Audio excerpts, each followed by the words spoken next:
Tá começando, peraí. Aí, beleza. E aí, pessoal, bom dia.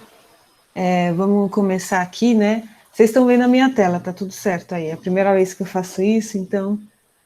Sim, tá certinho. Então, a gente estava. O Gesiel fez esse devocional, né? Já deu alguns spoilers do que a gente vai ver hoje.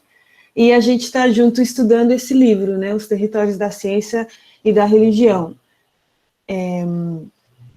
A gente está nesse roteiro de estudo, então a gente está estudando cada vez um capítulo, e estamos agora no terceiro, Sinais e Causas.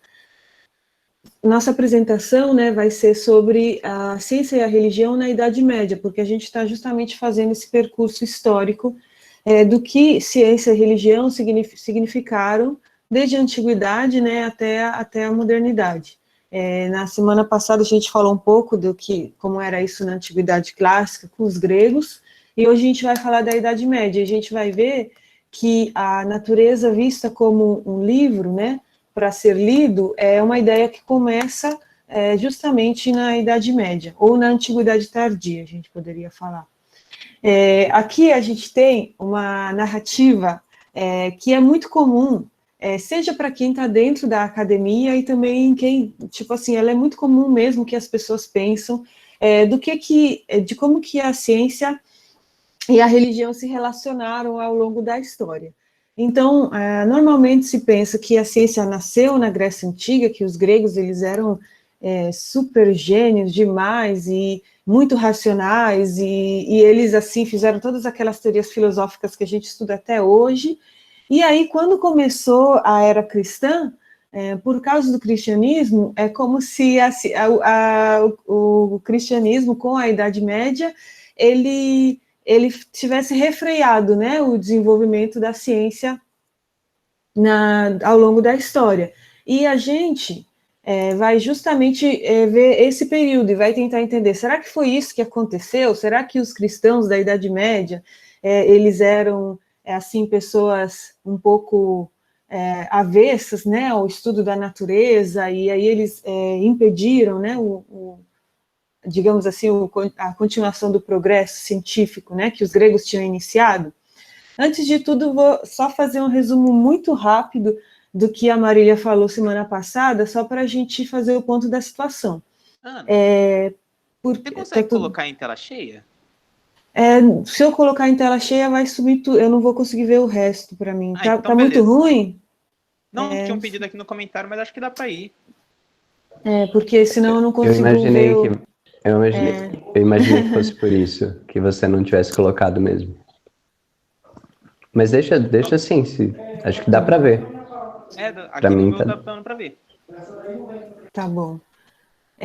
Então, o que acontece? Que a gente viu na semana, 2 semanas atrás, a relação, o que filosofia, né? O que era filosofia nos antigos gregos, e aí a gente já entendeu que até mesmo que essa narrativa mesmo, que mostra assim, os antigos gregos como grandes racionais, e eles que eram tão gênios, que começaram tanta coisa importante, e meu Deus, o cristianismo estragou tudo, até mesmo isso não é verdade, porque os próprios gregos, eles tinham uma concepção religiosa da filosofia. A filosofia, para eles, era uma maneira de viver, e eles estudavam a filosofia para se tornarem homens melhores, né? Faziam investigações filosóficas e também para saberem como deveriam se portar nesse mundo. E a filosofia natural, que é aquilo que na antiguidade se aproxima mais do termo ciência que a gente conhece hoje, porque envolvia o estudo da natureza, era um ramo da filosofia, estava dentro da filosofia. Os gregos eles estudavam a natureza do modo científico, a gente pode dizer, através de observação. Mas qual que era a finalidade? Era para eles saberem como que eles deveriam se portar diante da natureza. Então, a filosofia natural, ela entrava dentro desse grande campo, que hoje é um campo de estudo, né? Mas na época era uma maneira de viver, que era a filosofia. E quando a gente entra na Idade Média, a gente tem 4 visões de mundo que são diferentes, né, e conflitantes entre si. A gente tem a doutrina aristotélica que vê o mundo, eu escrevi visões do mundo e não visões de mundo, como que eles viam o mundo. Existia uma doutrina aristotélica que eles viam que o mundo, ele era eterno, estável, sempre foi assim, né, e sempre vai ser assim. Os platônicos e os gnósticos, eles tinham a ideia de que o mundo era inferior porque ele era material, né, porque tudo que a gente vê aqui é uma reprodução daquele mundo perfeito que é o mundo das ideias. De acordo com os neoplatônicos, o mundo era uma emanação do divino, né, e aí também existia a visão cristã, que os cristãos acreditavam, e acreditam até hoje, que o mundo ele foi criado ex nihilo, quer dizer, do nada, por uma deidade benévola, por um Deus bom. Então, você vê, olha como que a visão cristã do mundo, ela entra, né, na Idade Média, com todas essas outras visões que estão aí concorrendo nas cabeças das pessoas.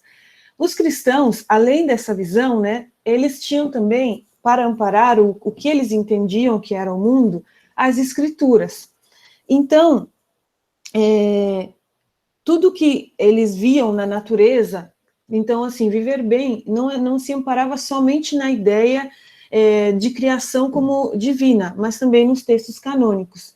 Porque quando a gente vai ver na filosofia antiga, os filósofos antigos, por exemplo, o Sêneca, eles também acreditavam que você observando a natureza, você poderia se tornar alguém melhor, porque a natureza, ela tinha coisas a nos ensinar.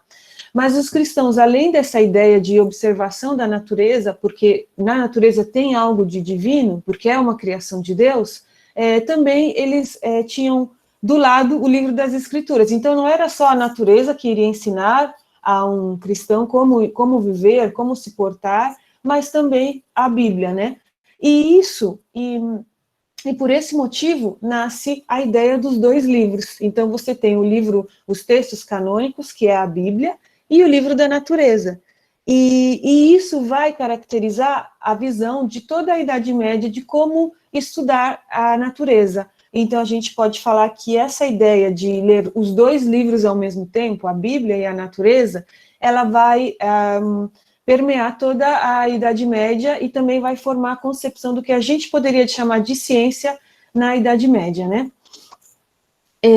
Quando a gente vê que a premissa, né, para que a natureza seja vista como um livro, como algo que tem que ser entendido, lido, ela está na própria Bíblia, no Salmo 19, que o Gesiel leu, né? Então a gente vê que os céus declaram a glória de Deus desde o começo da Bíblia, Gênesis, né? A Bíblia fala que Deus colocou luminares no céu para duas finalidades: a finalidade prática, que seria iluminar a terra, e a finalidade que a gente poderia chamar uma finalidade externa, que seria marcar as estações. Então, na própria Bíblia, você vê os elementos da natureza sendo postos como sinais, eles iriam indicar alguma outra coisa, né? E no Salmo 19, eu só quero frisar esses verbos que eu destaquei: declaram, os céus declaram, um dia fala, né? O firmamento proclama. Então, você vê que na própria palavra de Deus, verbos que têm a ver com linguagem, eles são associados à natureza, né? E então, algo fala. Então, se algo fala, a gente pode escutar, a gente pode ler, por exemplo. E aí, no Romanos 1:20, que é talvez um texto que tem isso de uma maneira muito mais clara, que vai, em que Santo Agostinho vai se inspirar também, a gente vê que fala, né, que depois, desde a criação do mundo, os atributos invisíveis de Deus, seu eterno poder e sua natureza divina têm sido vistos claramente, sendo compreendidos por meio das coisas criadas, de forma que tais homens são indesculpáveis. Então, a gente vê que o apóstolo Paulo, ele então traz essa ideia de que na natureza, né, nas coisas criadas, a gente vai poder encontrar os atributos invisíveis de Deus. E esses textos, eles vão ser de inspiração para todos os pais da igreja, para que eles possam entender qual que deveria ser a relação do mundo, que agora, aos poucos, está se tornando cristão, a gente está muito, ainda bem longe, né, disso na época de Agostinho, porém, já existiam igrejas e então os pais da igreja, eles estão, assim, refletindo, como que a gente vai se portar, então, diante da natureza? O que a gente vai fazer com esse mundo que a gente tem ao nosso redor? E a gente vai perceber que a visão da Idade Média sobre a natureza, ela talvez seja um pouco diferente do que a gente imagina, porque às vezes a gente acha que, porque na Idade Média, eu não sei se vocês aprenderam isso na escola, mas eu aprendi, que na Idade Média o ser humano, ele estava tão focado, assim, em ir para o céu, sabe assim, porque tinha medo de qualquer coisa que não o levasse ao céu, que, assim, ele ignorou tudo, assim, dessa terra. Então, o mundo era mais feio, né? A Idade Média é até meio escura na nossa cabeça. E porque, tipo, o ser humano estava preocupado que se qualquer coisa que ele fizesse de errado, Deus ia punir ele e ele não iria para o céu. E a gente vai ver que a relação é muito diferente.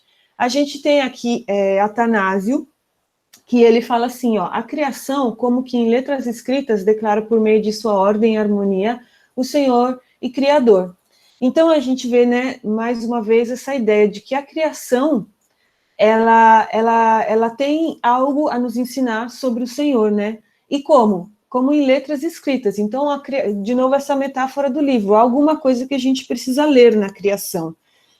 E, então, para os pais da igreja, a criação, ela é um outro livro canônico, né? A gente tem a Bíblia e a gente tem a natureza. Ela é um outro livro canônico. E o que acontece aqui? A gente vai ver um pouquinho como que os pais da igreja, eles liam as escrituras, porque a maneira como eles liam as escrituras vai determinar e vai influenciar bastante a maneira como se fazia ciência naquela época. Eles viam que nas escrituras havia várias camadas de significado. Então, existia o sentido literal, né, que é algo que não precisa nem explicar, você ler a Bíblia, o sentido literal ou histórico, eles chamavam também. O sentido tropológico, que seria a aplicação moral do texto. Então, naquele texto, o que você pode pôr em prática daquilo que está escrito naquele texto bíblico? O sentido anagógico, que refere-se a que promessa da escritura aquele texto está fazendo referência. Então, no que ter esperança baseado naquele texto. E o sentido alegórico, que seria, qual que é a grande alegoria da Bíblia? A Bíblia toda, ela é a história, é Cristo no centro da história. Então, quando a gente lê aquele texto, o sentido alegórico seria assim, o que esse texto, ele significa na história de Cristo, como que Cristo está nesse texto, né? E a palavra é essa mesmo, é anagógico, gente. E aí o que acontece? Só para fazer um exemplo prático desse tipo de leitura, dessas várias camadas de significado, eu vou pegar uma leitura de João Cassiano, que ele faz um exemplo de 4 maneiras de você entender a palavra Jerusalém na Bíblia, né? Então, esse era um exercício que os pais da igreja faziam, né? E para tentar entender, então, como ler a Bíblia. O Jerusalém, João Cassiano fala, você pode ler no sentido literal, que seria a cidade histórica, onde os judeus viviam, né? Que é lógico que naquela época não era assim como nessa foto, mas é a cidade onde ela está. E o sentido tropológico seria assim, Jerusalém, muitas vezes na Bíblia, simboliza a alma humana, né? Então, tipo, seria, então o sentido tropológico, que é aquilo que seria a moral, né, vocês lembram aqui? Que seria aquilo, qual que é a aplicação prática de Jerusalém para a sua vida? Ela muitas vezes pode ser comparada à sua alma. E o sentido anagógico, que seria qual que é a promessa das escrituras que está em Jerusalém, seria a cidade celestial de Deus. Então, muitas vezes você está lendo a Bíblia e em muitos contextos você pode falar que sim, está falando de Jerusalém no sentido literal, mas também está falando da cidade celestial de Deus, né? E o sentido alegórico, o que Jerusalém representa com Cristo no centro da história, né? Que é a grande narrativa bíblica, seria Jerusalém a igreja de Cristo, né? Então, mesmo lendo coisas do Antigo Testamento com a cidade de Jerusalém, a gente pode entender esses sentidos, dependendo do contexto. E o que é importante e é fundamental aqui? que os pais da igreja, eles acabaram proporcionando com essa maneira de ler a Bíblia? É o fato que é possível que a mesma, no caso, palavra Jerusalém, mas o mesmo texto bíblico, ele tenha vários sentidos. Então, o que é, assim, aqui, isso parece meio óbvio até para a gente, que talvez, se muitos de vocês vão para a igreja, vocês já devem ter ouvido palavras sobre o mesmo trecho bíblico, com muitas revelações, muitos significados diferentes. Então, talvez para a gente isso é meio óbvio. Mas essa visão de que o mesmo texto bíblico vai ter muitas camadas de significados, ela vai moldar a maneira dos pais da igreja e da Idade Média toda a ler o mundo, né? Aí a gente vai para Santo Agostinho, que é aquele que, na sua doutrina cristã, ele propõe uma justificativa definitiva para que as escrituras possam ser lidas de maneira alegórica. A obra de Agostinho é muito importante, vai influencia até hoje, não só, ela vai influenciar como que as pessoas entenderam a natureza naquela época e depois, porque assim, gente, aqui, Santo Agostinho, eu acho que eles colocaria melhor do que na Idade Média, mais na Antiguidade Tardia, né, porque a Idade Média a gente pode falar meio que depois do fim do Império Romano, né? E Santo Agostinho ainda não é o fim do Império Romano. Está chegando ao fim, mas não acabou. Então, ele é da Antiguidade Tardia, e ele, assim, na sua doutrina cristã, ele propõe, então, essa teoria, que é uma teoria de signos que vai influenciar depois toda a Idade Média, né? Ele fala assim, ó, toda a doutrina reduz-se ao ensino das coisas e dos sinais, mas as coisas são conhecidas por meio dos sinais. Portanto, acabo de denominar coisas tudo o que não está empregado para significar algum outro objeto. Por exemplo, uma vara, uma pedra, um animal. Objetos de fato são coisas, mas nas circunstâncias mencionadas tornaram-se ao mesmo tempo sinais de outras coisas. Então, o que é importante desse texto, né, que ele fica fazendo um jogo de palavras com coisas e sinais? Agostinho aqui estabelece que os sinais, que a gente poderia falar as palavras, você está lendo a Bíblia, você tem um monte de sinais, são as palavras. Eles fazem referência a coisas. Então, se você está lendo lá o texto bíblico, faz referência a um cordeiro. Mas Agostinho quer falar que esse cordeiro, esse animal, no caso, ele pode ser só um cordeiro, uma coisa, mas ele também pode ser um sinal. E esse entendimento de que as coisas do mundo, elas também podem indicar alguma coisa, elas também podem ter outros significados, ele vai mudar todo o entendimento da Idade Média sobre como você vê o mundo, porque você vai começar a ver o mundo não só como coisas em si. As coisas do mundo, elas podem também indicar algo, podem ser um sinal, né? Aí vocês lembram de Gênesis, que Deus mesmo, ele fala que ele colocará um sinal no céu, né? Quando ele fala dos luminares. Eles são sinais para outras coisas, também, por exemplo, para marcar as estações.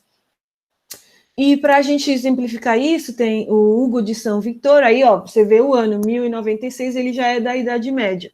Ele fala assim, no enunciado divino, não apenas palavras, mas até coisas têm significado. Então você vê essa ideia que nasceu lá em Agostinho, 700 anos antes, né, quase 700, Hugo de São Victor, ele traz assim, talvez de uma maneira um pouco, porque Agostinho gostava de fazer vários jogos de palavras, então, de uma maneira um pouco mais simples, que até mesmo as coisas que estão lá na palavra de Deus, elas têm um significado. E um grande exemplo dessa aplicação que os pais da igreja, os filósofos medievais fizeram, foram os bestiários, que eles podem ser um grande exemplo daquilo que... como que eles, então, aplicaram isso? Foi de muitas formas, mas o bestiário é algo bem prático para a gente. Esses bestiários eram livros mesmo, vocês podem procurar várias imagens na internet, são lindíssimas, eles tentavam encontrar, então, qual que era o significado dos animais e da criação de Deus. E eles faziam isso, tanto por meio da leitura das escrituras, porque nas escrituras a gente tem muitos animais, né? Mas também, então, tentando entender o que cada animal representa. E a gente precisa entender que a gente está falando de um mundo pré-moderno, onde nem tinha, assim, a sombra da teoria da evolução. Então, eles tinham que encontrar um significado para para toda aquela variação, sabe? Deus criou tantíssimas coisas, e para que tudo isso serve? E alguns animais eram até vistos como sinais de punição de Deus, né? E aí, essas criaturas, elas não só, você via qual era o significado delas, mas algumas delas eram elegidas como, tutores morais. Então, você tem isso desde a própria escritura, a diligência dos insetos, ela é exaltada, né? Então, aqui, Ambrósio de Milão, né, que foi o bispo que batizou Santo Agostinho, ele dá o exemplo da abelha, ele fala assim, a abelha, ela é minúscula, siga o exemplo dela, que ela trabalha tanto, ela é muito trabalhadora, né, e a gente vê esses exemplos. Então, alguns animais, eles eram elegidos mesmo para você observar eles, e a partir deles ver, olha como que eu posso me portar, porque esse animal que é a criação de Deus, uma abelha, uma formiga, né, em Provérbios fala da formiga, ela é tão diligente, ela é tão trabalhadora, então eu posso ser assim, porque Deus criou essa criatura. E então, a natureza, sim, ela era vista, então, como uma grande escola, a gente pode falar. Basílio Magno, ele fala que o mundo inteiro é verdadeiramente um local de formação para almas racionais. Então, você olha para o mundo inteiro e alguma coisa você pode aprender, né? Porque foi criado por Deus. E aqui mais uma parte importante da obra de Santo Agostinho, que ela vai influenciar outras, mais ainda, outros pensadores da Idade Média, que a gente vai falar daqui a pouco, por exemplo, São Tomás de Aquino. Além de Santo Agostinho, então, trazer essa noção de que a natureza, as coisas podem significar outras, né? Ele também traz a diferença entre a gente usar e desfrutar do mundo, que isso vai ser muito importante, né, para os pensadores da Idade Média. O que a gente faz, do que no mundo a gente usa e o que no mundo a gente desfruta, né? E ele fala assim, é desse modo que peregrinamos para Deus nesta vida mortal. Se queremos voltar à pátria, lá onde poderemos ser felizes, havemos de usar deste mundo, mas não fruirmos dele. Por meio das coisas criadas, contemplemos as invisíveis de Deus.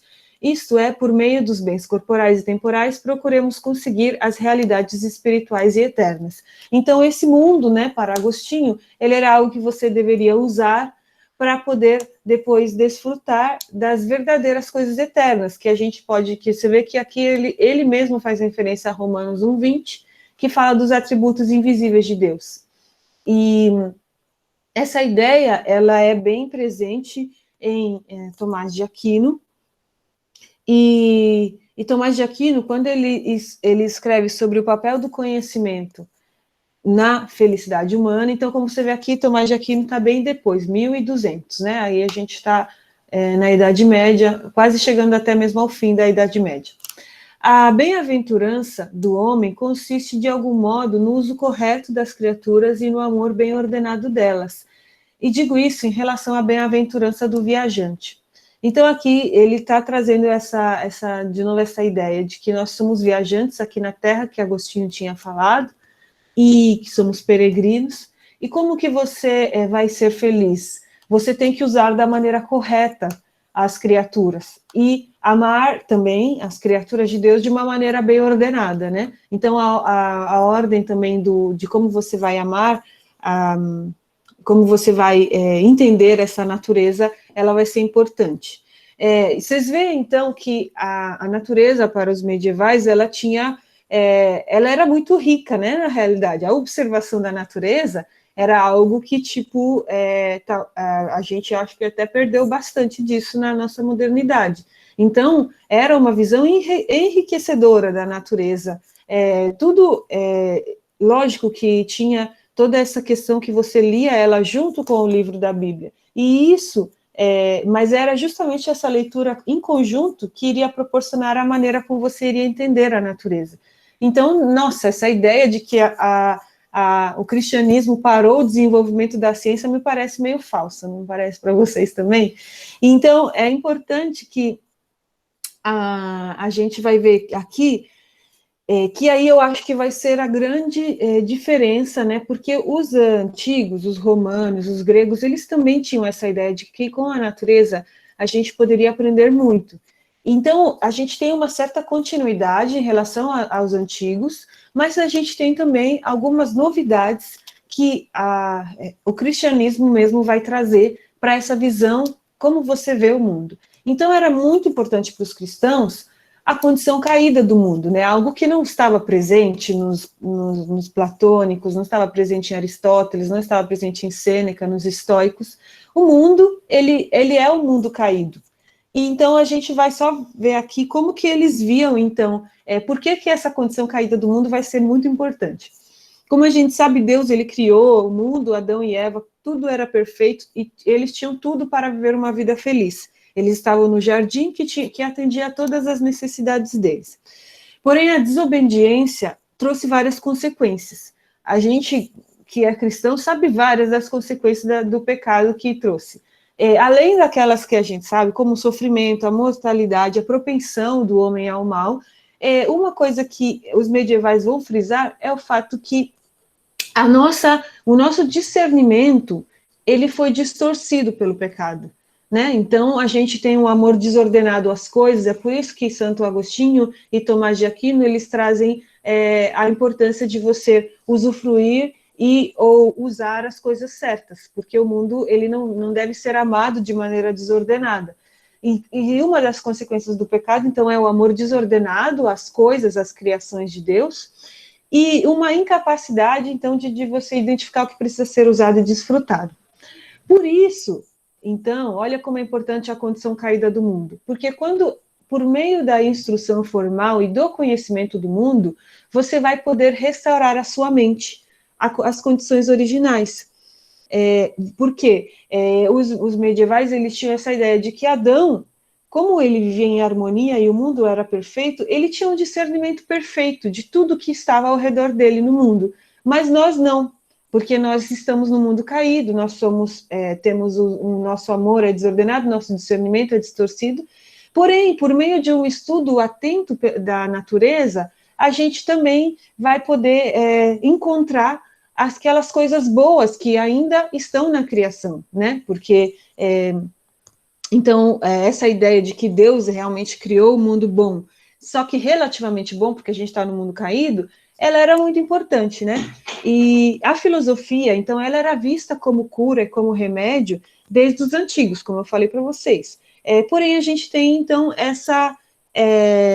essa condição diferente, né, que é trazida pela narrativa cristã, que a gente pode purificar a nossa mente pela instrução e aperfeiçoar também a nossa mente por meio da sabedoria.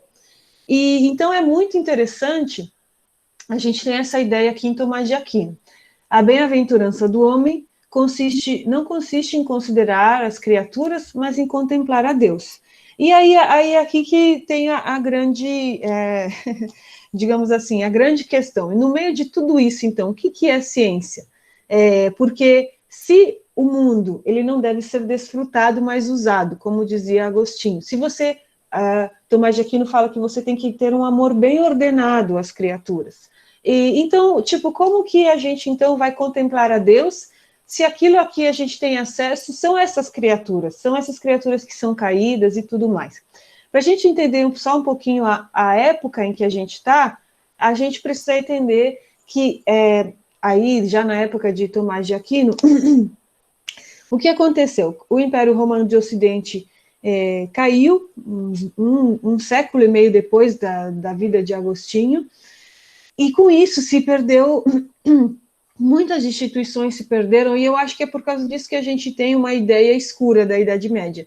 O mundo ocidental, ele viveu uma fase realmente, digamos, escura com a queda do Império Romano. Muita destruição. Para vocês terem uma noção, teve uma época da Idade Média, por causa das guerras, muitas pontes tinham sido destruídas, e isso, então, até fez com que as cidadezinhas elas ficassem sempre menos conectadas umas com as outras. E para você ter uma ideia, teve uma época em que eles não sabiam reconstruir pontes. Então você vê que alguns conhecimentos foram perdidos mesmo, né, com a queda do Império Romano, do Ocidente. Porém, no Império Romano do Oriente, o Império Romano do Oriente ainda durou muito, e muitos documentos foram preservados, né? E aí, em 1200, no século XII, então, um pouquinho antes da vida de São Tomás de Aquino, a gente tem grandes redescobertas de obras gregas que tinham sido perdidas. Então, olha que interessante, a gente tem por muito tempo a atividade intelectual, ela se dava dentro dos mosteiros, principalmente de obras latinas e de traduções de obras gregas para o latim, né? Por muito tempo foi assim. Então, não se tinha aquele conhecimento que hoje a gente tem sobre os filósofos gregos e tudo. E a redescoberta de Aristóteles no século XII, ela vai mudar bastante também o pensamento medieval sobre a natureza e sobre ciência. Então, a gente tem o nascimento das grandes universidades, da esquerda para a direita, a Universidade de Bolonha, que nasceu em 1150, Paris, 1200, Paris Oxford é a do meio, 1220, e Paris, a da direita, 1200. Então, assim, olha como a Idade Média não foi uma idade escura, até porque nasceram as primeiras universidades, né? Então, aqui a gente tem um novo lugar para você fazer a atividade intelectual. A atividade intelectual antes ela era mais nos mosteiros, e nascem aqui esses novos lugares, que são as universidades, e um novo parceiro filosófico de diálogo, que é o Aristóteles, que aí ele tinha sido descoberto, que ele vai influenciar o pensamento bastante de Tomás de Aquino e dos pensadores da época dele. E com as universidades, então, nascem assim esses modelos revisados da natureza, esse propósito diferente da filosofia natural, que era a ciência da época, tudo influenciado por Aristóteles também, então. Tomás de Aquino, ele viveu no meio dessa grande mudança, e ele ainda trazia bastante aquele significado medieval, aquela ideia medieval de você ler a natureza de uma maneira simbólica, e também ele trazia o entendimento de Aristóteles, que aí, para Aristóteles, ele via a natureza como uma questão de efeitos e causas, e aí, por isso que São Tomás de Aquino, ele fala que uma das maneiras pelas quais você pode conhecer a Deus é como causa última de todas as coisas. Então, aqui a gente tem acesso aos efeitos de Deus, e estudando esses efeitos, a gente vai chegar a Deus, né? Observando. Então, você vê que essa ideia de causa e efeito, que vem de Aristóteles, então ela vai proporcionar também uma nova maneira de você observar a natureza. Então, como que você vai contemplar a Deus? Por meio dos seus efeitos, né? Como que você vai chegar à causa última? Por meio dos efeitos. E aqui, os efeitos de Deus nos mostram a via para a contemplação do próprio Deus. Então, aqui a gente tem uma visão muito específica de ciência, muito específica de observação da natureza, que você prepara a sua mente ao estudar a natureza, para que você possa depois contemplar aquelas coisas invisíveis, das quais Agostinho falava, né? Então, por isso que Agostinho tem essa ideia de você usar dessas coisas daqui para desfrutar das coisas invisíveis e das coisas espirituais. Então, em todo esse contexto, você vê que a ciência, eu consigo ver umas continuidades, né, com as coisas dos antigos, e algumas descontinuidades, algumas novidades, né? E nesse contexto, ciência, antes de a gente definir o que é ciência nesse conceito, eu quero trazer uma definição, né, de Alberto Magno, que ele vai falar sobre o estudo em geral. Então, olha como que os medievais, eles viam o que era o estudo em geral. O estudo é um exercício, que ele desperta a capacidade não apenas relacionada ao seu objeto, mas a outro objeto também. A pessoa capaz de ver verdade em uma coisa, está disposta a vê-la em outra. Então, você vê que a ciência, mais uma vez, diferente do que a gente vê hoje na modernidade, e ainda continuando com a ideia dos antigos, era uma prática. Era algo que você praticava, porque se você é capaz de ver verdade nesse mundo caído, você vai ver verdade também em coisas superiores, em verdades teológicas, na palavra de Deus e em coisas espirituais. Então, voltando, o que é ciência nesse contexto? É um hábito mental e uma prática que leva a um estado de mente específico. né? Então, eles viam a atividade intelectual como uma preparação para você entender verdades superiores, né?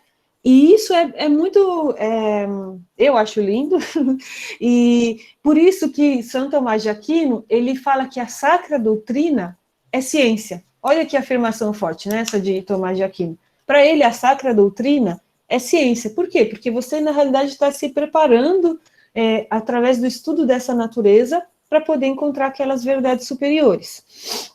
Então, hoje a gente tem mais uma ciência como um conjunto de proposições ordenadas. São muitas as ciências hoje, né? Ciências da linguagem, ciências sociais. Então, você vê aquele objeto como externo a si, né? E aqui eu vou trazer só uma comparação entre Tomás de Aquino e Aristóteles para vocês verem a semelhança, né, entre os dois, para vocês entenderem como que Aristóteles influenciou bastante o pensamento medieval. Então, para Tomás de Aquino, o conhecimento da verdade pode ser identificado como contemplação de Deus, e assim tornar-se mais conforme à natureza divina. Então, essa finalidade interna, interior do estudo científico, para que você possa se tornar mais parecidos com Deus. E aí ele tem essa frase: a criatura racional é feita deiforme. Para Aristóteles e para os antigos em geral, a contemplação era a atividade de Deus. Então, os deuses, eles viviam em um estado de contemplação.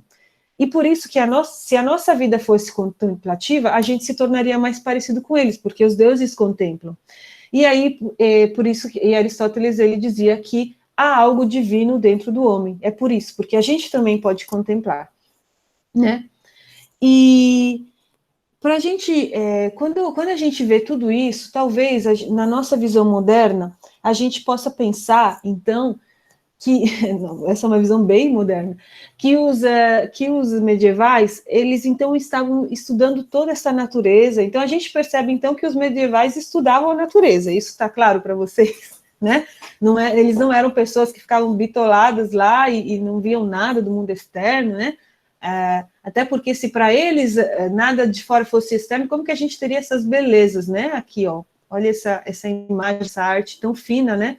Então, quando a gente, às vezes, olha, então, para o mundo medieval e vê tudo isso, talvez a gente pode ser levado erroneamente a pensar que, então, os medievais, eles estavam tentando provar a existência de Deus em todo esse estudo da natureza, porque se tudo que tem na natureza tem Deus, é como se eles estivessem provando, tentando provar a existência de Deus. E aqui a gente tem isso que hoje pode ser chamado de teologia natural, né, que William Alston, que o Peter Harrison traz no livro, ele fala que a iniciativa de amparar... o que é a teologia natural? É a iniciativa de amparar crenças religiosas partindo de premissas que não são e nem pressupõem uma crença religiosa. Então, a ideia de provar Deus é moderna, antes de tudo, né? Então, assim, não era o interesse deles. Para eles não era nenhuma questão se você tinha que provar ou não Deus, né? Porque a gente está no mundo teísta.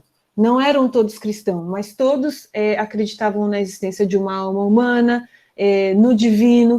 A gente vê isso desde os filósofos antigos, né? Então, não era o mundo moderno. E a gente vê que as poucas vezes que a palavra teologia aparece, tanto em Agostinho como em Tomás de Aquino, ela aparece de uma maneira negativa.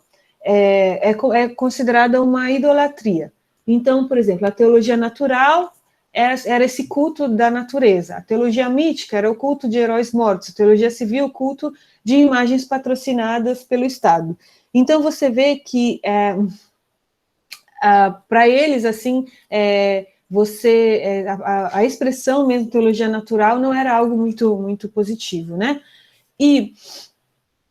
Então, assim, resumidamente, no período pré-moderno, a filosofia natural é um tipo específico de treinamento mental, que tem como finalidade melhorar o comportamento e moral e a perspicácia teológica. Então, você tanto se melhora como pessoa, mas também você está numa atividade preparativa para você descobrir as verdades eternas, né, as verdades invisíveis. E, por isso, o estudo científico na Idade Média era uma formação cognitiva, era um preparo para você poder conhecer essas verdades superiores. E Então, é muito importante a gente entender e não olhar, então, para a Idade Média como com os nossos olhos modernos, de que, de alguma forma, é preciso provar a existência de Deus, porque Tomás de Aquino, ele vivia num contexto de teísmo, de crença de alguma alma, e ele tinha uma concepção teológica da filosofia, como todos os antigos. A filosofia, ela tinha uma finalidade que hoje a gente chamaria de religiosa, porque é para melhorar a si mesmo, para melhorar como você se comporta com o mundo. E eu vou finalizar aqui trazendo um pouquinho de como que essa visão, que a gente vai ver muito melhor daqui a 2 semanas, mas um pouquinho porque essa visão, eu não sei vocês, mas a gente não tem mais essa visão da natureza, pelo menos nas ciências modernas, né? E isso vem, e é interessante entender que isso não aconteceu porque um dia o homem, depois da Idade Média, o homem acordou e falou: meu Deus, nada a ver isso, eu preciso esquecer de Deus e estudar só a natureza agora. Não aconteceu isso, né? O que aconteceu foram muitos processos juntos que levaram até mesmo a um enfraquecimento dessa visão simbólica do mundo. Alguns desses processos a gente vai ver com muito mais precisão nos próximos capítulos, porém, só para vocês terem uma ideia. A Reforma Protestante foi importante, a Renascença, o nascimento de uma nova filosofia, que a gente poderia até chamar de nova ciência. E aí, por exemplo, a Reforma Protestante, ela traz uma verdadeira... o Martinho Lutero e os reformadores, eles trazem a concepção que a gente sabe bem do sola scriptura. Então, para eles, a leitura literal da Bíblia, ela se torna muito mais importante do que a leitura alegórica, né? Que era aquela de que Santo Agostinho fez toda a teoria dos signos, que influenciou e influencia até hoje. Porém, eu preciso falar aqui que não é porque Santo Agostinho fez essa teoria muito influente que ele não lia a Bíblia literalmente, né? Não é nada disso. Já na Idade Média, a gente tem algumas pessoas, por exemplo, o Nicolau de Lira, que ele fala assim, bem, é importante ler a leitura alegórica da Bíblia, mas a literal é fundamental. E o próprio Santo Agostinho, quando ele faz toda a teoria dele, ele, na realidade, ele e os outros pais da igreja estão tentando entender qual é a melhor maneira de ler a Bíblia. E ele mesmo concorda que existem textos que devem ser lidos de maneira literal. Mas a gente viu aqui a parte alegórica para a gente entender como isso influenciou a Idade Média, né? E aí, então, a Reforma Protestante, ela traz essa verdade, quase uma censura à alegoria, né? Eles querem prestar mais atenção no sentido literal das escrituras, e a gente vai ver que isso vai... Então, essa nova forma, olha como é muito incrível, porque essa nova forma de ler as escrituras vai influenciar o nascimento da ciência moderna. Então, você vê que até mesmo o nascimento da ciência moderna, ele nasce em um berço cristão, de cristãos que estão tentando entender, então, como que a gente... eles querem um pouco se afastar dessa visão simbólica da natureza que permeou toda a Idade Média, e querem tentar ler a natureza de outra maneira, porque eles estão lendo a Bíblia de outra maneira também, né? E só trazendo aqui 2 pensadores, né, que a gente já poderia até chamar de cientista, né, no sentido moderno. Então, Francis Bacon, ele propõe um novo modo de ler a natureza que não é alegórico. E é interessante porque Francis Bacon, em seu manifesto de 1605, ele fala assim, ele quer mostrar que os medievais, eles liam a natureza de uma maneira pagã, porque ele entendia que esse entendimento que os medievais tinham da natureza, com imagem de Deus, era algo que vinha de Platão e não das escrituras. Só que a gente viu que essa visão estava amparada nas escrituras, e é interessante porque a Francis Bacon, ao propor esse novo modo de ler a natureza que não era alegórico, ele não fazia ideia do que ele estava fazendo. Ele não sabia que ele estava despindo, né, o mundo natural de um significado simbólico. Ele não sabia que era aí que na época dele era isso que estava acontecendo.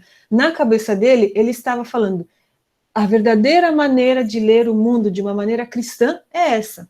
Então, olha como é interessante isso, né, que eles estavam buscando uma maneira mais cristã, digamos assim, né, de entender a natureza.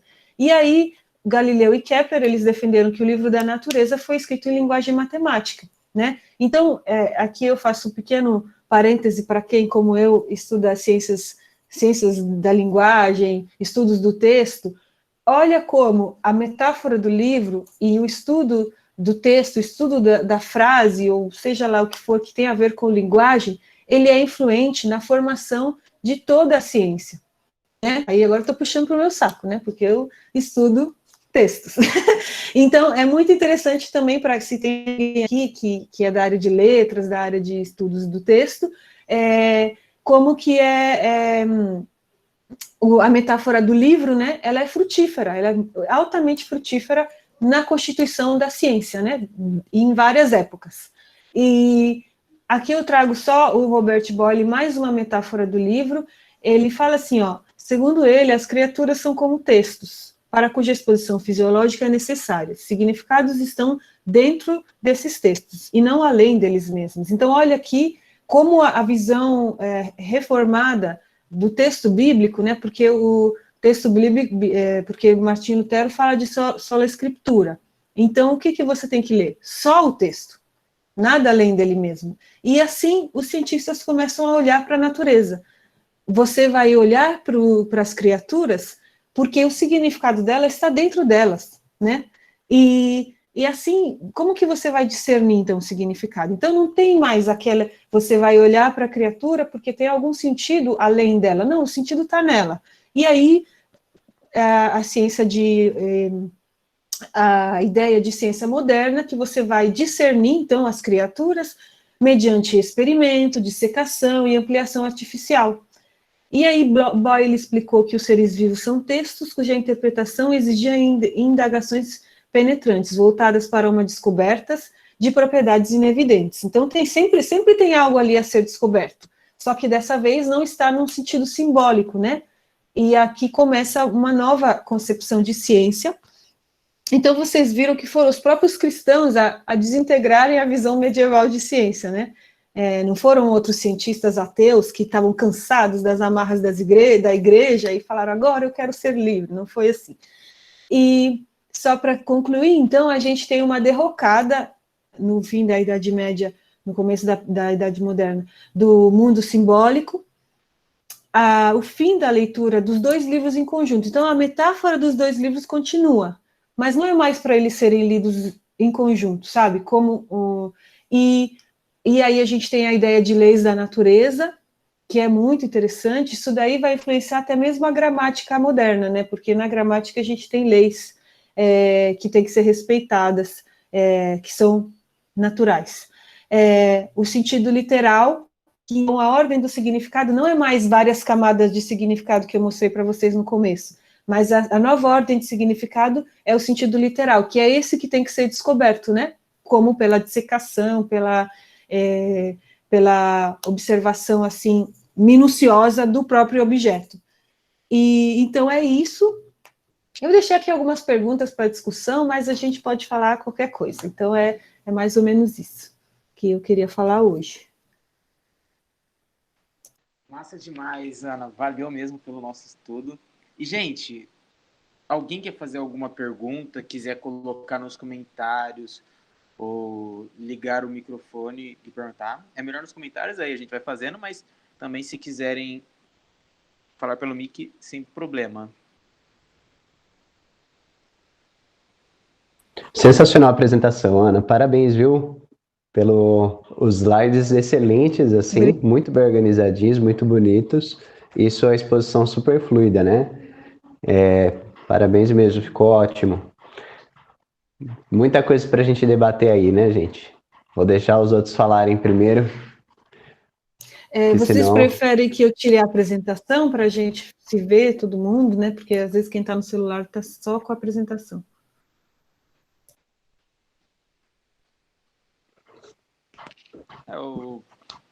Pode ser.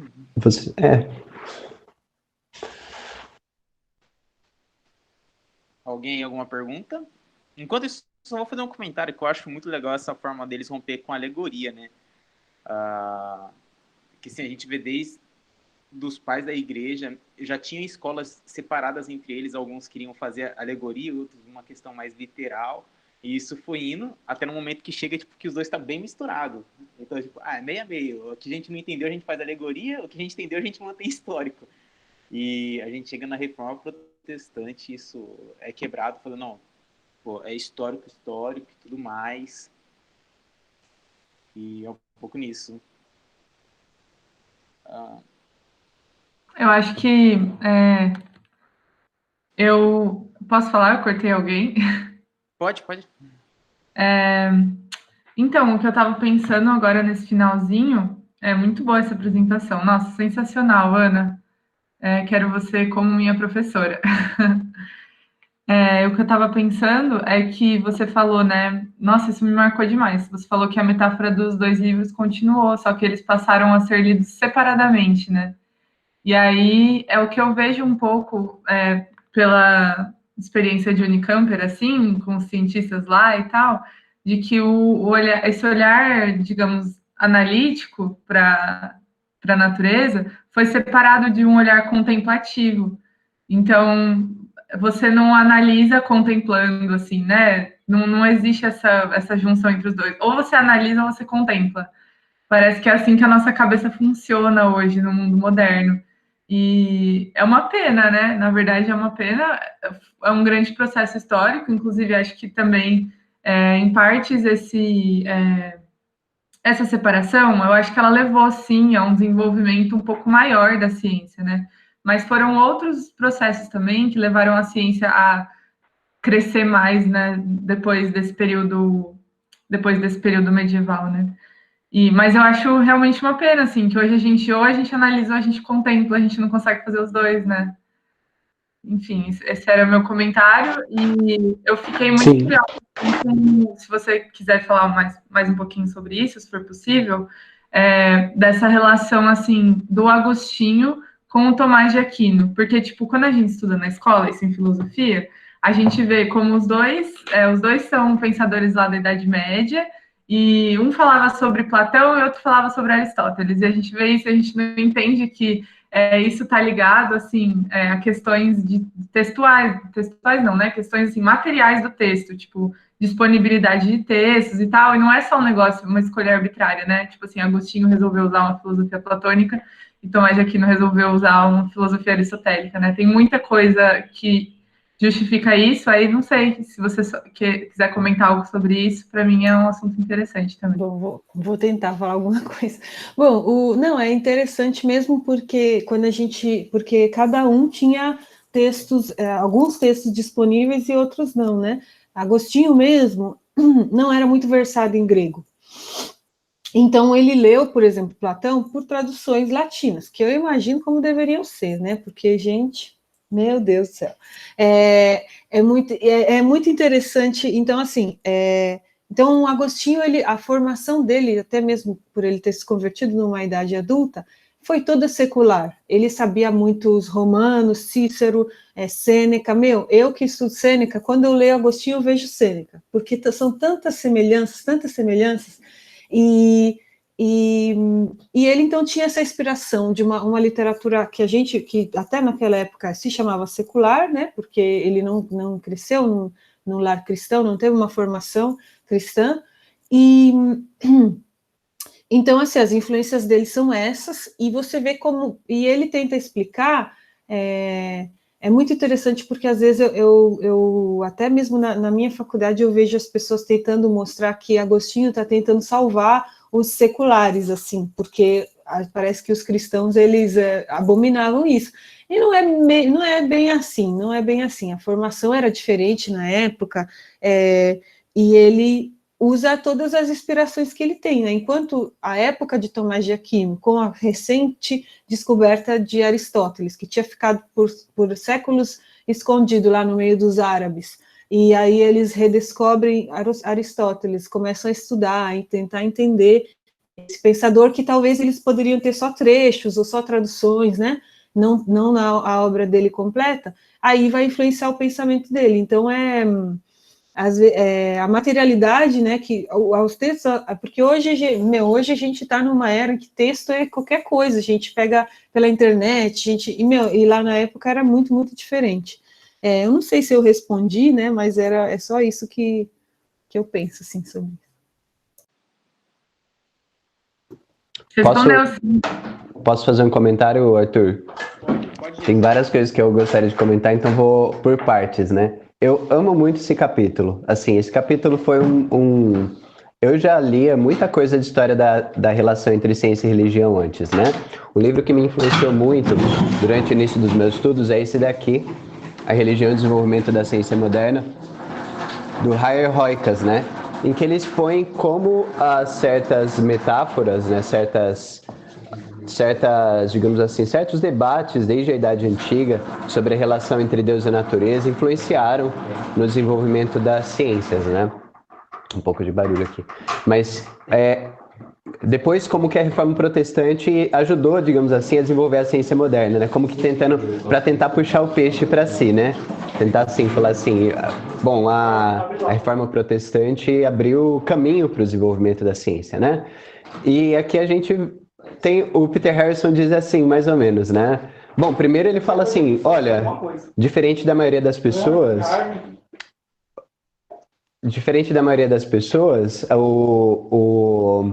perdi um pouco o foco aqui. Mas diferente do que a maioria das pessoas diz, na Idade Média a gente tem também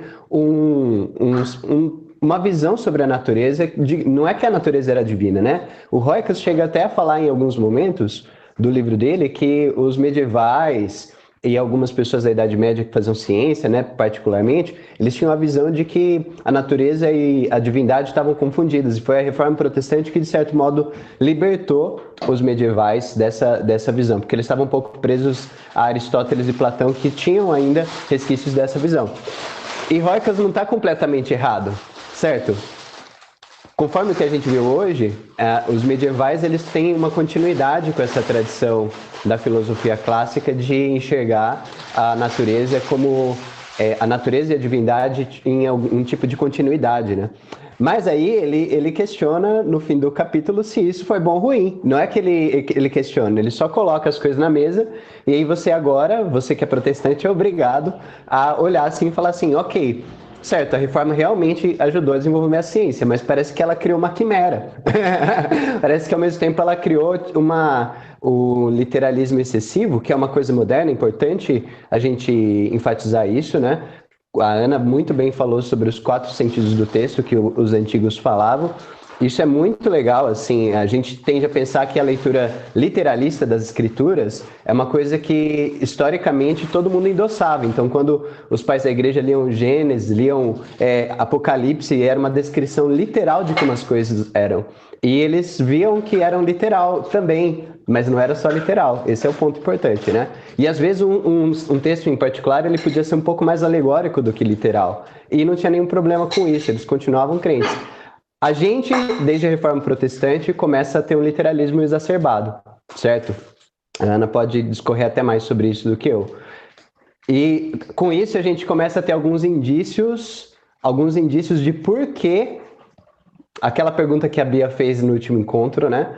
A Bia Furtado, por que a gente enxerga o natural e o moral em tanta tensão na modernidade? E parte da resposta começa a surgir nesse capítulo 3, que a Ana muito bem expôs. Parte da resposta está num desenraizamento do natural, do moral em relação ao natural. A ideia de que o natural e o moral eles são coisas distintas, de que você, para aprender moral, você olha para a Bíblia e para aprender o natural, você olha para a natureza. Mas aí você não consegue ver Deus na natureza e você não consegue ver a natureza na Bíblia e vice-versa, né? Então essas coisas são muito importantes para a gente ficar de olho, porque de algum modo isso tem a ver com a própria origem da modernidade. É por isso que o Peter Harrison, esse livro do Harrison é um livro tão genial, tão fundamental, né? Então essa é uma das coisas que eu acho mais brilhantes. Eu estava relendo o fim do capítulo 3, da primeira vez que eu li, foi assim, eu fiquei assim muito assustado com isso, né? E aí eu reli ontem, eu não conseguia nem respirar de tanto assim, meu Deus, se foi isso mesmo, a gente, assim... parece que a gente descobriu, parece que a gente começa a entender por que a modernidade surgiu, como ela surgiu, né? E por que as questões morais estão tão desligadas do natural, como que a Marília também falou, né? O analítico desligado enfim, de questões de significado e tudo mais, né? Sim, louco demais. E também me lembrou um pouco na hora que o Jesus estava falando. Ô, Jesus, espera aí rapidinho. Só tem como falar o nome do livro? A Michelle queria ter anotado. O azulzinho que você mostrou.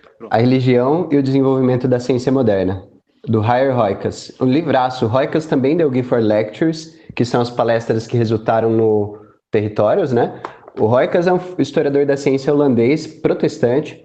Esse livro é sensacional, assim. Imagina, Michele.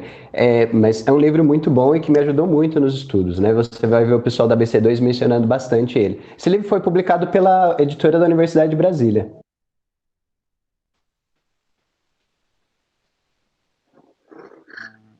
Oi, gente.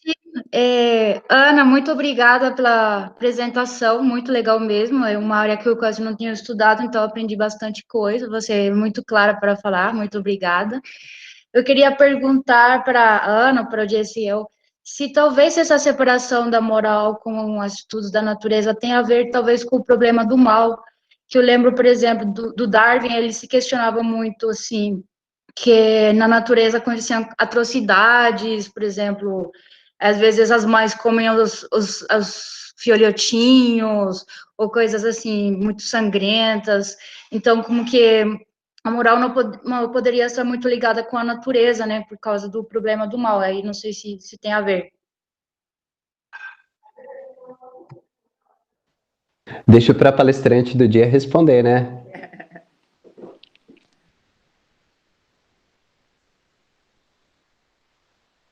Nossa, meu Deus, isso daí é bem complicado, sinceramente. Eu vou deixar para o filósofo responder, porque, Gesiel, você estuda o problema do mal, isso daí eu não vou me. Eu tenho um palpite, tá, Ana Maria? Eu acho que sim. Eu não sei se você lembra aquela apresentação do Ajuste Fino, foi muito confusa, né? Aquela minha apresentação do Ajuste Fino, porque foi muito conteúdo. Mas teve aquela parte do Darwin, né? Que eu mencionei como parte do problema do Darwin com a fé cristã, digamos assim, com o próprio teísmo, de um modo mais amplo. É necessário enfatizar que Darwin ele era inicialmente deísta, né? Até estudou no seminário para se tornar clérigo, mas ele abandonou os estudos. E ele foi muito influenciado pela teologia natural inglesa do século XVIII, né? O William Paley, aquela turma toda, né? Que influenciou muito, uma geração de pensadores cristãos, né? O Paley, dentre eles o próprio Darwin. E tem resquícios de teleologia, de argumentos teleológicos dentro da obra de Darwin. Só que parece que, assim, bom, Darwin está num período que a modernidade está bem avançada. A gente vai chegar mais ou menos no capítulo 5, a gente vai tratar disso aí, né, Marília? Você que lembra também do livro. E eu acho que você tem razão. Parte da questão tem a ver com não conseguir enxergar uma continuidade, digamos assim, da ação divina dentro do mundo e vice-versa.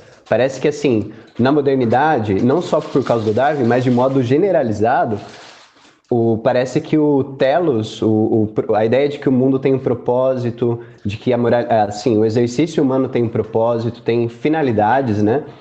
A Ana chegou a mencionar no estudo essa ideia de que a ideia de que tudo tinha causas em Deus e agora a gente só vê causas eficientes, não vê mais camadas causais, né?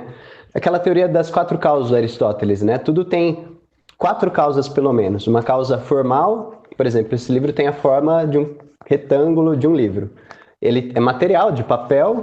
A causa eficiente é quem fez esse livro, então a editora da Universidade de Brasília, e a causa final para que um jovem universitário pudesse se degustar sobre essas páginas.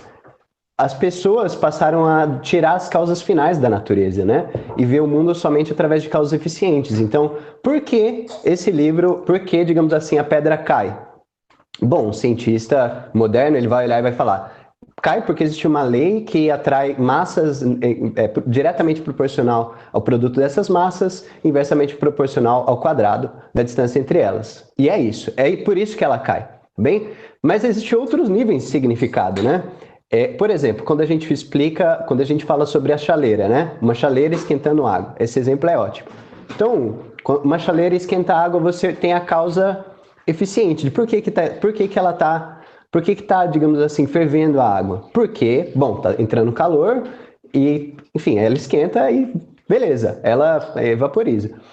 Mas a causa final é a ideia de que você quer fazer um chá. Então, essas causas não estão em combate. Só para o moderno estão em combate. Você precisa, para fazer uma explicação de causa eficiente, você precisa eliminar a causa final, entendeu? E daí a moralidade ela fica mesmo fora, porque toda a teoria de moralidade, desde os antigos, está associada à ideia de que as coisas têm uma finalidade, que o exercício virtuoso aperfeiçoa nossas potências em direção a um fim.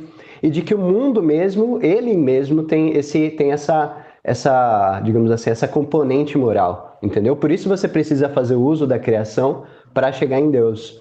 E agora a gente não tem mais isso, entendeu? Depois da Idade Média, com o período moderno, Reforma, Renascimento, enfim, desenvolvimento do iluminismo, essas coisas foram perdidas. E aí o iluminista agora, ele vê um mundo que, ele acredita em um Deus deísta que não intervém na realidade. Beleza, e aí ele fala assim, de onde vem o mal? E aí ele joga essa bomba no colo do cristão, que por sua vez também não sabe responder direito a esse problema, porque para ele parece que o mundo perdeu parte do sentido, perdeu parte dessas causas finais. Isso já não é uma explicação, digamos assim, pública eficiente. As pessoas não falam mais disso, entendeu? Amplamente. Elas querem falar das causas eficientes eliminando as finais. Por isso, quando chega no século XVIII, o Darwin não consegue ver teleologia na natureza. Ele não consegue enxergar que as coisas têm um propósito. Mesmo, enfim, o mal, o sofrimento dentro da narrativa evolutiva, você não consegue encaixar isso dentro de uma visão mais ampla. Isso não é necessário, né, defendo eu, a teoria da evolução, mas é a visão do Darwin no momento em que ele estava, né? Outros teólogos cristãos, o próprio colega dele, o Asa Gray, que era um presbiteriano, né, que divulgou a obra do Darwin nos Estados Unidos, ele tinha uma visão diferente, né? Para ele, tinha como encaixar a evolução com teleologia. Mas veja, era meio que um cristão tentando juntar os cacos e recuperar aquela visão antiga, entendeu? De que as coisas tinham um propósito e tudo mais. Enfim, já falei muito. Queria falar uma coisa agora que você falou, eu lembrei. Quando começam, digamos, a dar ênfase somente à causa eficiente, é aí que começa o embate, porque se você tem só a causa eficiente, então a causa eficiente ou é Deus ou é a natureza. Alguns já começam a dar a resposta. Não, é totalmente os dois, é sempre Deus e a natureza a causa eficiente.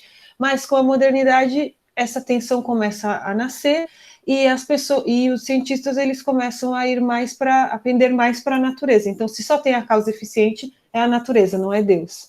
E aí também todas as outras causas se perdem e fica só essa, né? Pendendo sempre mais para a natureza do que para Deus.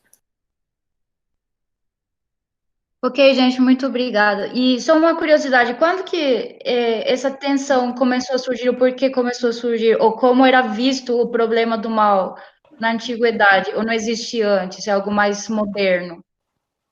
Ou existia antes bastante, bem antigo, né? Assim, em termos de formulação, digamos assim, pensadores refletindo sobre isso, na Bíblia já tem, né? Beleza, mas assim, por exemplo, o Hume recupera a versão de problema do mal que, por exemplo, eu estudo, que é o do problema lógico do mal, que é do John Mack. Ela se deve a Hume inicialmente, e Hume recupera o paradoxo de Epicuro. Então, tipo, ele recupera lá na antiguidade o trilema de que se Deus é onipotente, onisciente, totalmente bom, então por que o mal? Porque se ele é poderoso e bom, então ele deveria eliminar o mal. Se ele é onisciente, ele sabe de todos os males. E aí, né? Como que se resolve essa conta? Isso já estava no passado, né? Mas aí, digamos assim, quando é uma boa questão, na verdade, né? Como que isso vai se desenvolvendo? Eu acho que agora o problema é que você internaliza o problema do mal em narrativas mais concretas, né? Em visões mais concretas sobre a realidade e tudo mais. E acho que é aí que está o problema, né? O problema, parece que de Darwin não foi só o problema do mal, mas a ideia de que o mundo não tinha, assim, na época dele, né, na modernidade, muita gente já pensava que o mundo não tinha propósito e tudo mais, né? Então, acho que esses dois são o problema. Mas o problema do mal é antiquíssimo, né? Eu acho que na teologia isso é algo que fica bem entre as linhas, porque é um pouco difícil. Agostinho ele vai dizer que é a ausência do bem, né? Ele vai trabalhar nisso. Só que na questão dos monastérios que estavam sendo fundados ali pela Idade Média, o pessoal começava a retratar isso muito numa questão de luta entre a carne e o espírito. Realmente o Satanás tentando. Então o mal era algo que estava dentro de mim trabalhando essa briga. A gente vê um pouco isso em Lutero. E após a reforma, eu acho que isso não é tão abordado ali naquele momento, porque até mesmo eles não estão tentando dar essa resposta no período da reforma protestante, da questão do mal. Eles estão querendo combater a ideia da salvação e tudo mais, que é pela fé. Então, eu acho que eles vão deixando isso um pouco de lado. E em si, eu acho que isso não retorna tanto, retorna mais para a nossa idade contemporânea, essa pergunta do mal. Então, eu acho assim que na questão da teologia, ela fica meio que pelas beiradas. Alguém tem mais alguma pergunta?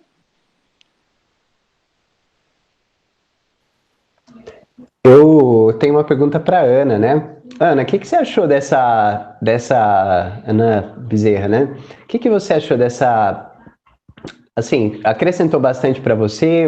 Como você reage a toda o modo como o Harrison desenvolveu essa visão, né? Você manja dessas coisas de teoria dos símbolos, né? Agostinho, como que toda a semiótica que o Agostinho desenvolve influencia o período medieval, né?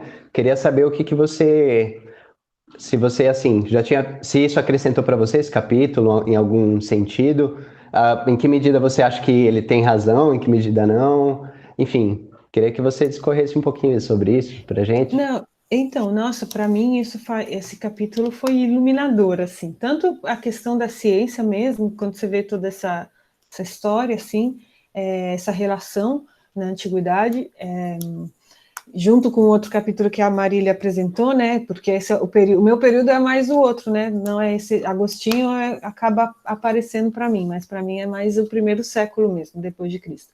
Mas eu acho interessante porque como que aí isso também não é a ênfase do Harrison, mas para mim realmente o que vai me contribuir bastante é como que a ciência do texto, digamos assim, ela influenciou tudo isso, né? E os estudos de texto, eles começam lá, pelo menos no mundo ocidental, em Alexandria, 3 séculos antes de Cristo, na Biblioteca de Alexandria, a Biblioteca de Pérgamo, que são os primeiros filólogos, né?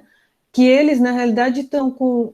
tá acabando o Império, o Império, né, de Alexandre, e eles estão tentando salvar as coisas, essa é a verdade. Eles se encontram com obras gregas muito antigas, e eles têm que eles estudam, fazem cópias, e começa assim pelo menos no mundo ocidental, os estudos de texto, sabe, com nota de rodapé, tudo aquilo que hoje a gente vê muito bem estabelecido, né, eles começam a fazer isso, porque também um grande objetivo deles era entender Homero, que Homero era muito, muito antigo, e eles não entendiam, então qual que era o Homero melhor, então muitas teorias, tudo para tentar entender Homero, né, e salvar, e aí nasce também a gramática, e só que assim, o que eu acho muito interessante de todo esse capítulo é justamente a questão do significado, porque hoje, na modernidade, existem muitas teorias textuais, e agora eu não pretendo explicar como, porque até hoje eu não entendo direito, que querem estudar os textos para além de seu significado.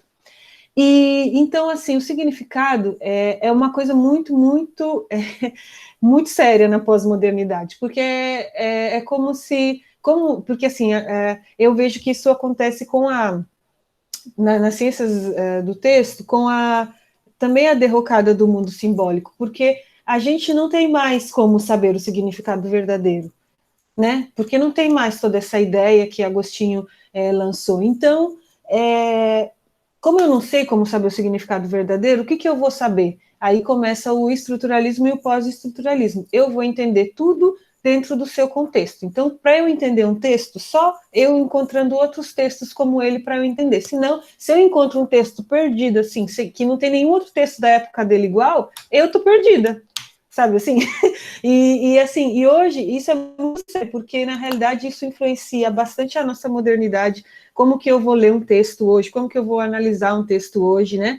E para mim foi muito importante isso, porque eu hoje me encontro com teorias textuais pós-estruturalistas, desconstrutivistas, que elas vão no sentido totalmente oposto a toda essa teoria dos signos que Agostinho fala. E é tão complicado porque eu vejo isso nas minhas disciplinas, nas coisas que eu estudo na faculdade, quando a gente tem algumas aulas, a gente fica batendo a cabeça porque a gente não quer falar de significado verdadeiro.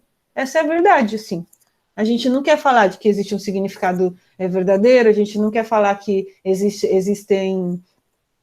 porque a gente está tentando entender o texto em suas relações, né? Então, porque tudo que a gente tem acesso são as relações, não é o texto em si. Eu sei que isso parece uma loucura, tá? Mas então, para mim, foi muito interessante, porque eu começo também a entender como que toda essa história que já passou, ela está relacionada a como que a gente, na academia, lê os textos, estuda os textos hoje. E essas teorias, elas são tão doidas que elas acabam se quebrando na hora que eu tenho que escrever um artigo, porque se eu tenho que escrever para alguém entender, né, alguma coisa em comum a gente tem, não é só as relações, algum significado as palavras têm. Porém, a gente fica com essas teorias e para mim é muito importante saber a história de tudo isso, assim, né? Ainda não sei como que a gente chegou ao pós-estruturalismo, mas essa história antiga já está me ajudando bastante. Poxa, que legal, muito bom. Excelente saber a sua posição sobre isso e aprendi muito também. Muito legal mesmo. Acho que daqui só tem a Catarina da Letras, né? Se eu tô enganado, né? Fora você, claro.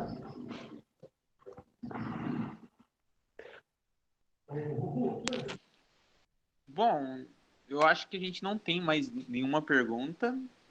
Vamos caminhando para o fim? Sim. Repetir os recados de acordo com alguns podcasts paroquiais. Deixa eu só falar uma coisa do Pelicano. Gente, vocês viram, quem leu o capítulo, vocês viram o Pelicano? Aí eu tinha mencionado isso já quando a gente estava estudando Ciência de Deus, né? Gente do céu, que coisa incrível, né? Para quem não entendeu, quem já foi em igreja católica já viu aquele pelicano, né? Na igreja católica. Sim, eu tenho um tio, né? Que eu não vou revelar quem é, enfim. Mas ele pensava assim que esse pelicano tinha alguma coisa a ver com coisas esotéricas e tudo mais, né? Jesus e tal. Mas assim, ninguém entende por que tem esse pelicano na igreja católica, né? E por que o pelicano tá tão onipresente, assim. E o significado, o Harrison explora, tá num daqueles bestiários medievais que a Ana mencionou, né? Que, como os caras, assim, não faziam um estudo como a gente faz na modernidade sobre o mundo natural, então, enfim, eles atribuíam certos significados e, assim, a natureza, ela era vista como sendo necessário, assim, a gente precisava usar a natureza para chegar em Deus. Então, eles não observavam, sei lá, o que o pelicano fazia exatamente, né? Os comportamentos do bicho, não ficavam lá atentamente. Então, eles atribuíam certos comportamentos aos animais e enxergavam isso em relação a uma visão de que tudo tinha um significado diante de Deus. Então, aí eles diziam que o pelicano, a história do pelicano era mais ou menos assim, né? Todo pelicano, quando tinha um filhote, a pelicana brigava lá com os filhotinhos e, enfim, a narrativa é um pouquinho maior, mas brigava com os filhotinhos, matava eles e aí eles ficavam 3 dias mortos, né? E depois ela dava comidinha, não sei se era leite do pelicano, enfim, dava comida e aí eles ressuscitavam, né? Na verdade era do sangue, né? Ela dava parte do sangue dela para que eles ressuscitassem, aí eles passavam a viver depois de 3 dias. E aí, gente, isso foi visto, obviamente, como uma metáfora da ideia de que Jesus, assim como assim, a gente morre para o pecado, né? A gente morre por causa do pecado, né? Por causa da nossa má atitude, a ira de Deus se derrama sobre a gente. E aí, mas vem Jesus com seu sangue e nos resgata. Depois de 3 dias a gente ressuscita e tudo mais, né? E aí, por esse motivo, isso começou a invadir a simbólica medieval, as igrejas, pintado nos vitrais, né? Então, enfim, até hoje, se você for em uma igreja católica, você vai ver outras igrejas também, né? Oxford, se for em Oxford, ele dá esse exemplo, você vai encontrar pelicanos como esculturas. E isso tem tudo a ver com a visão do evangelho, né? Isso é bem interessante. Só que isso é medieval, né? A gente não consegue mais enxergar assim. Hoje a gente fala assim, pelicano, que absurdo, né? Pelicano ter essa história, porque a gente consegue, né? A Bia vai lá, nossa amiga bióloga, vai lá, estuda o pelicano, vê exatamente o que ele faz e vê que não tem nada a ver essa história. Mas é um período em que as coisas, né? Se o estudo científico não era tão rigoroso assim, como hoje a gente vê, né? O que a gente concebe hoje como ciência, pelo menos na época eles tinham uma visão de que as coisas precisavam ter significado, né? Então isso é um comentário bem relevante, assim. Então fica aí a dica, quando vê um pelicano, conta a história para mais alguém, a pessoa vai ficar realmente deslumbrada, pode ter certeza. É profundo, é profundo. Alegoria bonita. Gente, então eu só gostaria de lembrar que essa semana nós vamos começar com o nosso Instagram, pedir para vocês estarem seguindo a gente lá quando nós mandarmos no grupo. Lembrar de aqueles que quiserem fazer a inscrição no Sarau, a Má mandou o link aqui no grupo, mas também vai mandar lá no nosso grupo da ABC2. O nosso vídeo vai para o YouTube, a gente já vai mandar lá no grupo junto com o nosso texto no blog, para quem quiser rever a aula ou ler. E eu também esqueci de dar um aviso que é sobre a BC2, a organização em si, que ela está para começar um curso. Aqueles que estiverem interesse, é só entrar no site da BC2 e dar uma olhada. É sobre Fundamentos da Vida Intelectual. É um curso que a BC2 vai estar começando. E é isso. O nosso próximo encontro vai ser daqui 15 dias, só mês que vem. A gente vai estar avisando no grupo com antecedência. E acho que é isso. Falta alguma coisa? Faltou não? Então, é isso, gente. Um bom final de semana para vocês. Bom final de semana, gente. Excelente, pessoal. Espero que vocês todo mundo tenha aproveitado a discussão. Eu aproveitei super. Obrigado mais uma vez, Ana. Parabéns, Obrigada. Ana. Obrigada. Valeu. Parabéns, Gesi. Valeu. Obrigada. Tchau. Bom dia para vocês. Michele. Tchau, Michele. Vai ser online, sim. Ah, tá ok. Obrigada. Tá. Tchau, gente. Obrigada mandar por o todo link mundo aqui. que colou. Obrigada, Ana, Arthur, Gesi, Bia. Obrigada, gente. Obrigada, Ana. Também gostei muito da apresentação. Os slides estavam muito, muito bonitos. Tchau, galera. Bom final de semana. Bom final de semana. Tamo junto, pessoal. Até a próxima. É nóis. Até. Tamo junto, pessoal. Vamos lá passar as informações do Sarau pelo grupo. Qualquer dúvida é só chamar, tá bom? Aí, falou, pessoal. Tchau. Bom final de semana. Fiquem com Deus. É nóis.